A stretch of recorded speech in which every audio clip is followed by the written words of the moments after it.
Hey guys, welcome back to Unleashed. And remember, we are the resistance. This is where we fight for truth. This is where we awaken purpose. This is where we call men and women to live out their God-given identity with clarity, with courage, with conviction.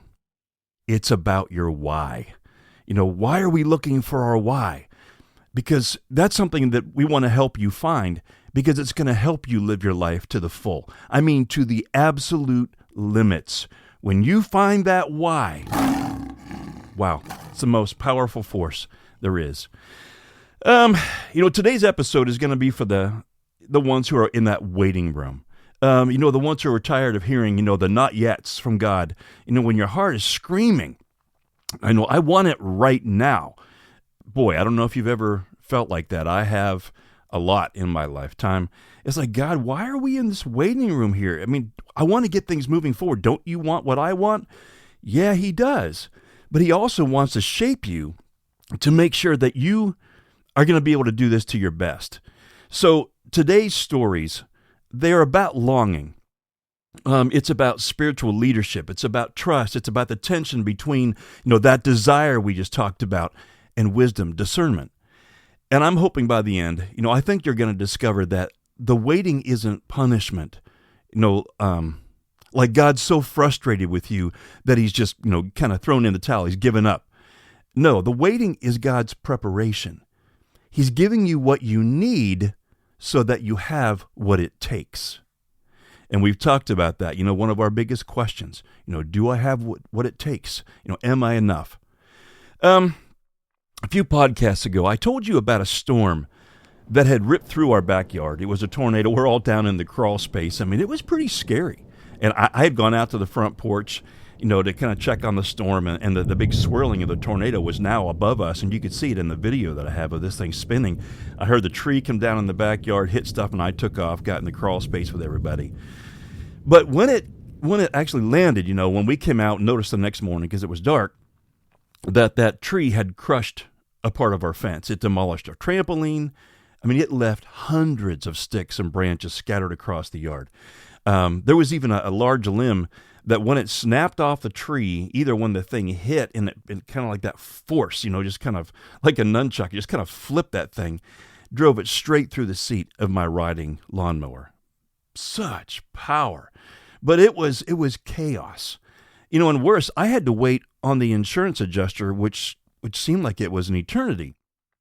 And I'm telling you, waiting on that guy, that'll test your sanctification. He canceled, I think, 2 different appointments. And when he finally did show, and that was after another rescheduling, it took like another week, to be able to get the ball, rolling. And then there's the waiting on getting the funds deposited. So meanwhile, this huge fallen tree was keeping me from putting down some grass seed I needed to put down in this area, and kept me from fixing the fence, even making our backyard look halfway decent again. I was becoming that neighbor, the one whose yard looks like they've just kind of given up on life. It's the kind of neighbor that makes you think, remember that you might be a redneck if, you might be a redneck if your dad tells you to go start the car and you have to mow the grass to find it. That's what I was afraid was going to happen if I couldn't get on this thing. I've got a neighbor, and, bless her heart, she's kind of become one of those neighbors. And sometimes those are difficult. It's easy to kind of quickly jump to judging. I got to be careful not to do that. There's surely a reason. But, there's been a couple of years now where it's become like one of those, you might be a redneck if your dad tells you to go start the car, and you got to mow the grass to find it. God, there you go. There's a waiting right there. Today's podcast is about waiting. And even that frustration. God is doing something in her life. He's doing something in my life in these difficult situations. And here's the thing. Even though I was waiting for this adjuster, I wasn't doing nothing in the waiting. I started picking up the small branches, and there were, hundreds, if not thousands. I priced out fencing. I mowed around the tree, which, by the way, was like the ultimate act of landscaping patience. Wow, there was just so much stuff down around this. I even carved out a little path going back into the woods behind our house so I could start stacking the logs, once I had the green light from the adjuster. And, the biggest stuff had to stay in place for him to get there. But that didn't mean that I couldn't prepare. And once he did sign off on the amount, even though we had a big deductible, I was ready to get the chainsaw and get to work. I had to make sure I had everything ready. The chainsaw was working. It was oiled up, gassed up, tightened up, sharpened up, all that stuff. So the waiting wasn't idle. It was intentional. We can look at something and sometimes think, I want to get at it. I want to get to this. But there's things you need to be doing to prepare so that when you do get that green light, you're ready to go. So let's kind of start this again, talking about that the waiting isn't idle. It really is intentional. And sometimes waiting looks a lot like work. So we're going to start off today's story. It's something that I was putting in this new Unleashed book that my buddy Kevin and I are working on. And you're going to be hearing more from him, in the not too distant future. But in the book, I was writing this at the end, and I said, there's a couple, they're a younger couple. They had just moved into their new home. The house had good bones, right? Good structure, frame. It's lots of potential, but it needs serious work. It's got outdated older bathrooms. The carpet is stained. The paint is peeling. The gutters, they really need to be replaced because they've been, leaking, and some are bent a little bit, and it's kind of going down the side of the house and getting to the foundation. There's some work that really has to be done. There are some things that are vital, and then there are some things that are optional. And the wife had a real gift for beauty, and to the longing that she wants to make this house finally feel like a home. And her husband wanted that, for her too. And when she came to him, she was, hopeful and excited. And, she's like, hey, let's just take out like a $60,000 loan. Let's just kind of do all this stuff. And let's just make this house our own right now. Well, they're both working. They're on a budget already. And he wasn't feeling a real peace about this. So he wasn't kind of giving her a clear answer. And I think, sometimes we can take things like, well, let's just take it to God. It's kind of like a pause button. Sometimes if our spouse gets ahead of where we feel good about doing it. And he was trying not to do that. He was really wanting to take it to God and really hear her heart. And she was frustrated. She's, like I said, feeling hurt. And eventually, after a few tense days, she finally broke. She admitted why it had mattered so much to her. And it was because she had grown up in filth and chaos. Her childhood was surrounded by cockroaches, dog feces, the smell, and cat urine, and that ammonia smell, and a lot of emotional instability. Broken home, just some craziness. And now her need for cleanliness, safety, security, her almost obsessive tidiness. It wasn't about vanity. It was about survival for her. It was about silencing the shame of the past. Having a beautiful home was more than a project. For her, it's a picture of healing. And he saw her. He wanted to give her everything. He really did. Loved her to the moon and back. But he just couldn't do it at the cost of peace. And he knew that doing an immediate, sure, let's just immediately push this through, whatever it takes, might make her feel better for the moment. It wasn't going to bring him peace. And he knew down the road, if they moved too quickly, it was going to be something that they would regret, and there wouldn't be any peace. So you can't just, do these things at the cost of obedience. You really have to take them to the Father. So they came together. She finally agreed, with kind of gnashing of teeth and kicking and punching and all that. Not really, but they came together and they prayed, and they both decided, let's really surrender this to God. God, what do you want? You know what we want. You know our story. And I think sometimes for the woman's story in this was very difficult, because at this point she's like, God, you know my story. Don't you want this for me? And then the anger gets shifted to the husband. Well, don't you want this for me? So they took it to God, they prayed, and they really did surrender this, and then they planned. Because waiting doesn't mean doing nothing. It means trusting God while taking the next wise step. It means obeying even when the emotion says rush. They didn't just wait. Now get this. They worshiped through the waiting because obedience is worship. God wants us to worship Him. God, does He want our good deeds and to please Him? Well, yeah, but what does He want more than that? He wants us to trust Him, because you can't have love unless you have trust. So bringing this kind of back, every warrior that God has used, when you go back to Scripture, they went through a season of waiting. David was a teenage shepherd when God chose him to be the king. But instead of going straight to the throne, no, he went back to the pasture. He spent years serving a jealous king who even tried to kill him. His waiting season taught him how to lead with humility, which that is so important. Humility is something that is so vital. I was at a small get-together of about 15 men in Indianapolis the other night, and it was being hosted. If you remember, Jack Kent, the quarterback, his son Jeff Kent, was also an NFL quarterback, and he was talking about, how humility played a massive role in his life.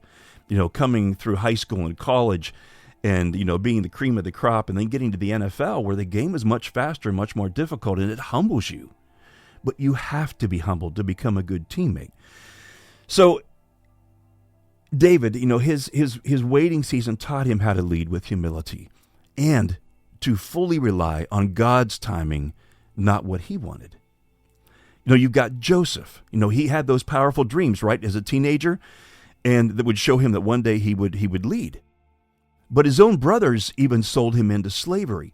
He was falsely accused. He was thrown into a prison.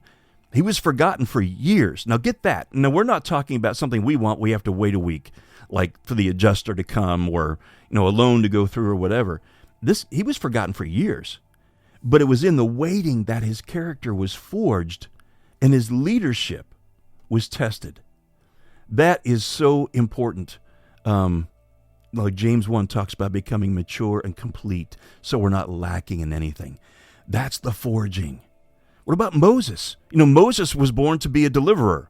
What's that? What was the 10 Commandments? What was his name? Yul Brynner, whatever. Moses. Just a minute. I've got a few more Moseses.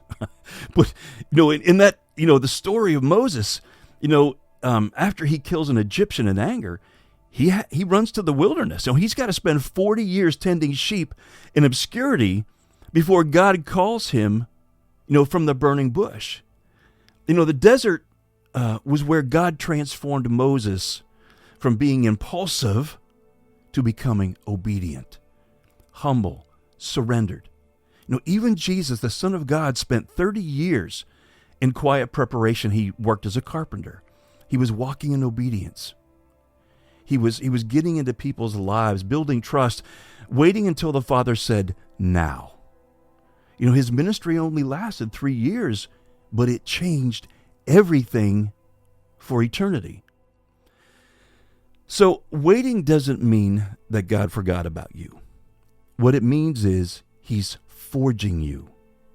God isn't just preparing your path. He's preparing you for it. There's it was a Habakkuk, however you want to pronounce it. I think it's chapter 2. He talks about, though it linger, to wait for it. It will certainly come and it will not delay. Waiting is where false strength gets stripped apart, right? It's where identity is redefined. It's where it's forged. It's where trust becomes deepened. It's where you learn that the who comes before the what. We can be all about the what, but when God wants us to discover it is the who is in control, that's a refining process. Maybe right now you're waiting for, maybe it's a new job, a changing of a job. You're looking for healing. And I've got a couple of buddies out there, close friends of mine, that just revealed to me this week that they've got some medical issues, which they're not sure, what direction it's going to go, what's going to happen. And so they're asking God to heal them. And sometimes the healing isn't just in healing that thing. Back in January when I hurt my back and I went to Florida and had to lead a men's retreat, or got to lead a men's retreat, I should say, for several days. But I say had to because I was in such pain. And we prayed for my healing before I left, and it got worse. And when I got back, Stacy was like, "Why didn't God heal you?" I said, "Well, I think he did." There's a couple of things he did. He made me rely on others' strength more than my own, and he also caused me to be more dependent upon my Father to get me through and to lean onto him and not my own gifts or abilities in speaking or storytelling or whatever. So there was a healing, something that I needed deeper than that physical thing. Maybe right now you're waiting for clarity. You're going, "God, how do I know? Give me that thing that lets me know this is you, not my own desires or what somebody else says I should want or desire. I need clarity from you." God has a way of speaking.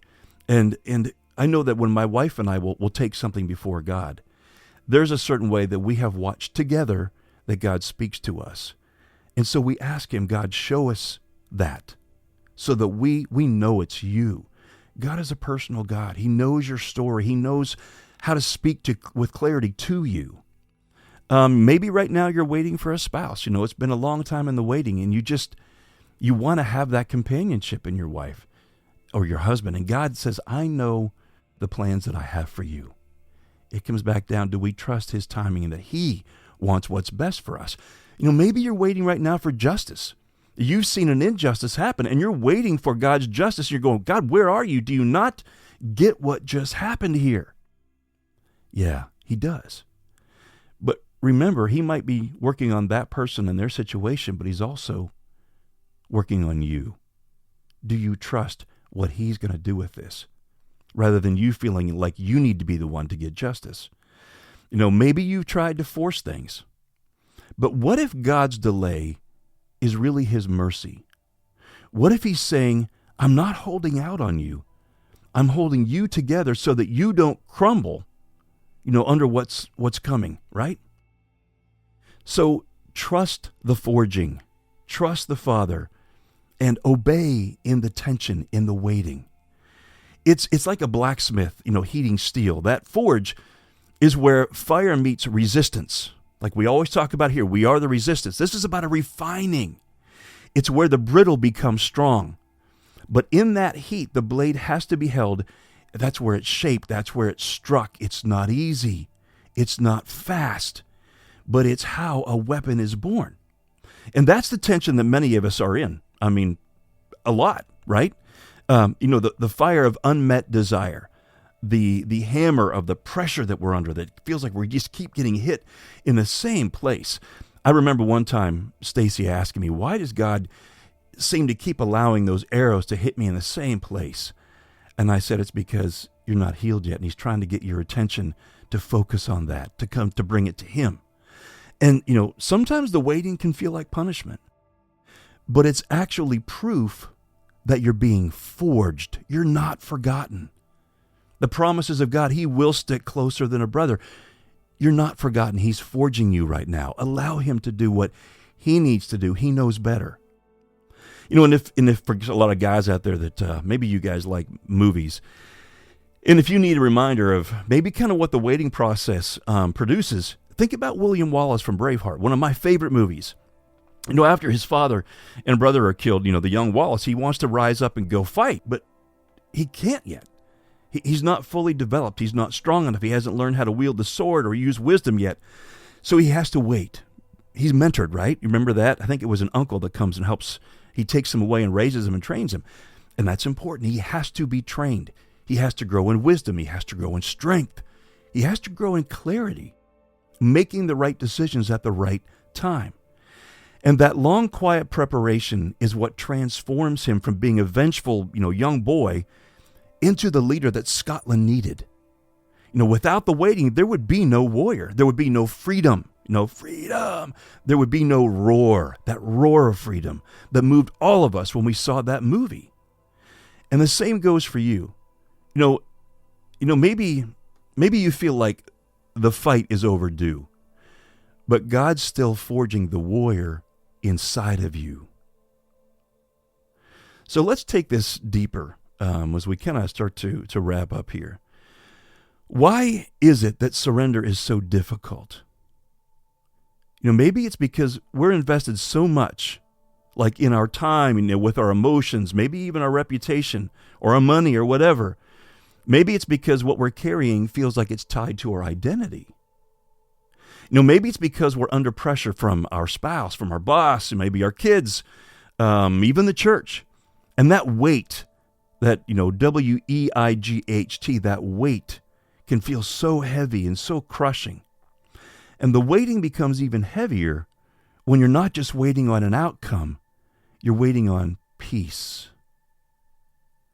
And surrendering the outcome can feel like surrendering control. But here's the truth. When you surrender, you don't lose control. You align with God's will. You make room for the Holy Spirit to bear fruit in you. Love, joy, peace, patience, kindness, goodness, faithfulness, gentleness, self-control.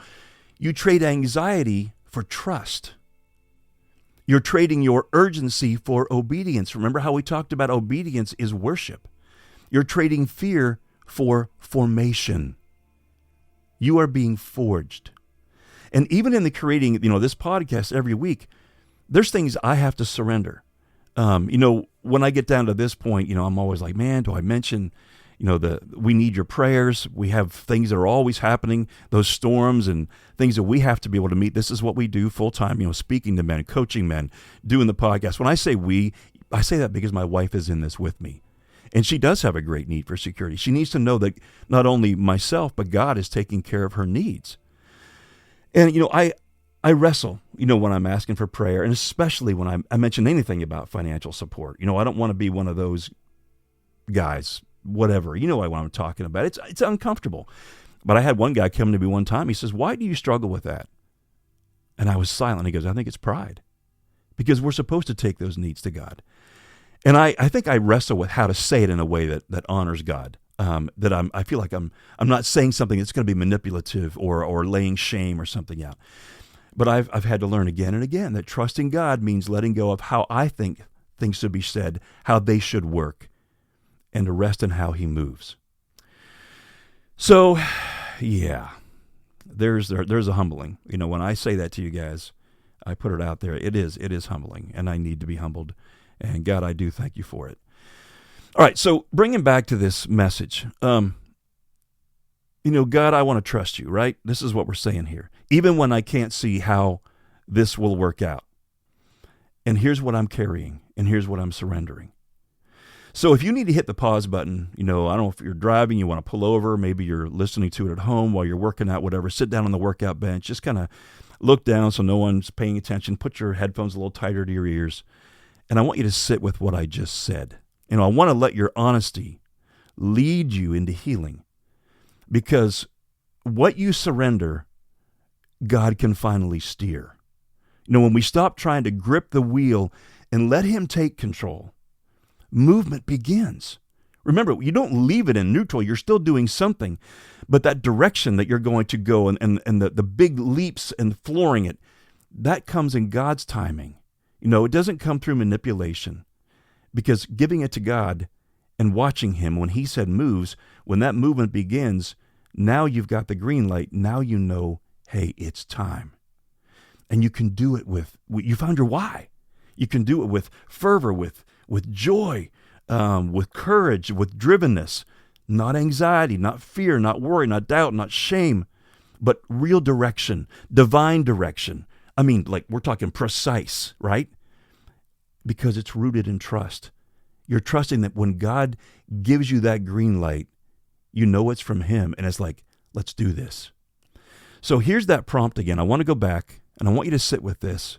And here's what I want you to say to God. God, I want to trust you, even when I can't see how this will work out. God, here's what I'm carrying. And here's what I'm surrendering to you right now. Does God want us broken? Absolutely, He wants us broken. Does He want us to stay broken? Absolutely not. And that brokenness, when we come to God, when we surrender everything that we have, when a breaking, it's like a seed, right? That seed has to break in order for it to grow, come out of the shell. And when it hits the sunlight, it takes off. We have some hostas planted in front of our house, and there were some leaves that were covering them a few weeks ago from the wintertime that I hadn't raked out. I raked those things off the top of those hostas, and I mean, those things got massive in a hurry. That's the kind of growth that God can do in your life when you surrender, when you clean out the old stuff and you invite the new and you give it to God and you say, I am exposing this to your son. Take this, grow it. God, take it from me. And again, when the weight lifts, the wheel shifts. Waiting isn't weakness. It's training for trust. It's like God's gym, right, for the soul. You're not sidelined. You're being strengthened for the moment that He says go. Guys, if this, episode encouraged you, it can encourage somebody else, man, pass it on. Share it with them. Give us a like, subscribe so you always know what's going on here, and leave us a review too. We want to know what we can be doing better. I can be doing better. And if you'd like to support what we're doing, man, you can, for both men and women, you can reach out to the Unleashed Men, unleashed.men website. Go to the About Us tab, and you can click Donate. And I know there were a couple guys in the last few weeks that gave us a gift, and I, again, want to say thank you. It is really moving things forward and allowing us to keep doing what God has said and when He says go. Every gift helps, us disciple the next man or woman who's ready to say, here I am, Lord, send me. So let me encourage you. God hasn't forgotten you. He's forming you. He knows your story. He has a plan. And because you have Christ within you, you absolutely have what it takes. Now, go live unleashed. We'll see you next time.